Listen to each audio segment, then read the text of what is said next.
The movie starts with the protagonist, Craig, introducing his hometown of Harlow, Maine. It is a picturesque village with only a few prime places. Nothing really happens here, and all the people are boring. As he narrates the story, we learn that Craig has moved away from Harlow in the present and is recounting his time spent there as a child during the early 2000s. He also talks about the weird experiences he went through in his hometown. The movie then flashes back in time, where it is revealed that Craig lost his mother when he was still a young boy. He still blames himself for it. However, the cause of death is not mentioned. Next, we are introduced to a local billionaire and the richest man in Harlow, Mr. Harrigan. Being a devout Christian, he regularly visits the church and prays to God. One day, when he sees Craig reciting a story, he is greatly impressed. So, the same evening, Mr. Harrigan visits Craig's place with an offer. He wants the young boy to read him books of all kinds, as he is losing his eyesight. In return, Craig will be paid $5 an hour for his service. Unsurprisingly, the latter accepts without any hesitation. On the first day of the service, Craig is astonished to see the billionaire's grand villa. It appears to have all the luxuries one could wish for, but despite having over 50 rooms, only 2 more occupants, a gardener and a maid, live there. After a while, Craig greets the old man and starts reading a book to him. He continues doing so 3 times a week. The old man also provides Craig with some lottery tickets as a bonus. Although Craig had agreed to take up the work initially for the money, he grows a strong and caring bond with Mr. Harrigan over the next 5 years. After getting to know the billionaire personally, Craig also has an interest in knowing who exactly he is. So, one day, he goes to an internet cafe and looks up Mr. Harrigan. It turns out the old man used to be a businessman, with a record of workers complaining about his strong-willed nature. Surprisingly, some of them were so fed up with his ruthlessness that they even committed the unthinkable. However, this doesn't affect Craig's view of the old man, and he continues reading him books and novels. The movie then skips by a few more years, and now Craig has become a teenager. He starts attending high school at a popular institution outside the city. Unfortunately, Craig runs into trouble when he makes eye contact with a bully named Kenny on the very first day of school. During the lunch break, Kenny approaches Craig and casually asks him to polish his shoes. When the latter refuses, Kenny becomes a little too harsh on him. Thankfully, before things can escalate, the science teacher, Miss Hart, intervenes. Later that week, Craig has a word with Mr. Harrigan about the incident. The old man advises him that he should always deal with the bullies harshly, be it at school or in business, as he himself had faced. After getting familiar with a relatively new social life in the new school, Craig realizes the importance of smartphones as almost a social currency. The high school cafeteria, where all the cool and rich kids meet, is divided by the types of phones that the students carry. For instance, the group with the iPhones is a bunch of douchebags. It is considered the coolest. Wanting to fit in with this crowd, Craig asks for an iPhone from his father. Unfortunately, the old man immediately refuses, stating a teenager should only focus on his studies. But on Christmas Eve, Craig receives another lottery ticket as a bonus gift from his employer, Mr. Harrigan. When he scratches it, he finds out he has won a whopping $3,000. To make his day even better, his father finally gets him an iPhone as a Christmas gift. Feeling ecstatic with the gifts he got, Craig uses his new iPhone to call Mr. Harrigan first, to thank him for the lottery ticket that he had won. They chat for a while before calling it a night. The following day at school, Craig excitedly shows off his new phone to his friends. He then goes to the cafeteria to join the cool kids, where his crush, Jennifer, is seated. Next, in a voiceover, Craig reveals that he has developed an understanding that his old employee is lonely and helpless without him, and he too perhaps feels warm while spending time with Mr. Harrigan. It is out of all these feelings that he decides to give an iPhone similar to his to the old man, not just to introduce him to the new technology, but also so that they can keep in touch with each other from wherever. Therefore, Craig buys the phone and politely gives it to his employer. This is some Steve Jobs propaganda right here. Initially, Mr. Harrigan denies keeping such modern objects close to him. He believes that he will become addicted to them. However, Mr. Harrigan is quickly swayed over by the phone when Craig shows him the process of live tracking stock prices. He can also read up-to-date news, unlike newspapers that inform news a day late. Over the next few weeks, Craig teaches him new things that can be done with a smartphone. Mr. Harrigan becomes so invested in the device that he even loses interest in the books that Craig reads for him. He simply keeps scrolling through his phone the entire day. James Joyce is cool and all, but have you seen the badunkadunks on TikTok?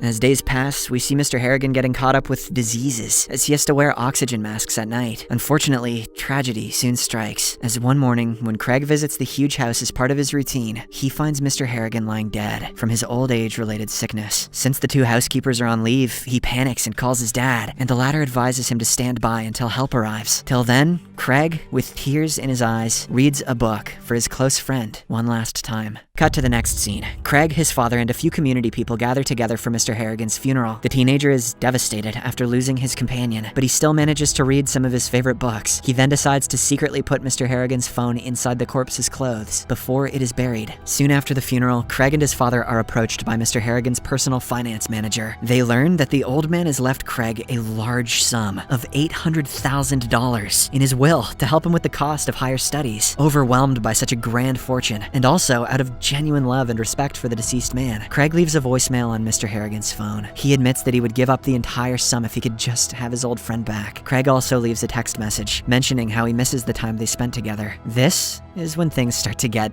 unnatural. The following morning, Craig gets a reply, which is a very cryptic message from Mr. Harrigan's number. Startled by this strange happening, he informs his father about it, but the old man firmly believes that someone must be playing tricks on him. When Craig cannot take such an explanation and insists on digging up Mr. Harrigan's grave in hopes of finding him alive, his father clarifies the situation. Apparently, the old man was alone that day, and due to extreme boredom, he died of a heart attack. The autopsy results verified this after an intense body checkup. Hearing this, Craig comes back to his senses and takes his father's words. As the days pass by, Craig continues grieving his loss, but he doesn't stop going to school. One day, when the local bully Kenny is selling narcotics, he is caught red-handed and expelled. Unfortunately, he wrongly assumes that Craig was the one who snitched on him. So, on the annual event day, he sneaks inside the school premises and beats up Craig. However, despite all this, the latter still doesn't report it to the authorities. Instead, he talks about it on voicemail to Mr. Harrigan's number, obviously not expecting anything to happen, but only as a means of sharing his grief. But, to everyone's surprise, Kenny is soon found dead in an accident. Although it was reported that the bully was heavily drunk and had fallen from his second-story bedroom, we see his body with a can of shoe polish in his hand and some polish smeared on his mouth. This is eerily interesting, because in the very first interaction that Craig and Kenny had, the bully had threatened Craig to either polish his shoes or eat the whole thing. Meanwhile, Craig loses his mind, as he now firmly believes that the ghost of Mr. Harrigan killed the bully. Shaken up to the core, he researches more into Mr. Harrigan's past and finds out about a man who was once employed by the billionaire, but was fired after he was apparently caught stealing. A few days later, this man was also found dead, just like many of the other employees who worked for Mr. Harrigan over the years. Craig is at a loss for words because he believes his former close friend was evil. He also decides to change his phone number by buying a new one. However, he keeps the old phone, as it is the first one he ever had. For a while, everything seems fine, as Craig graduates high school and gets into college for a journalism course in Boston. He narrates that he is doing quite well in his studies, but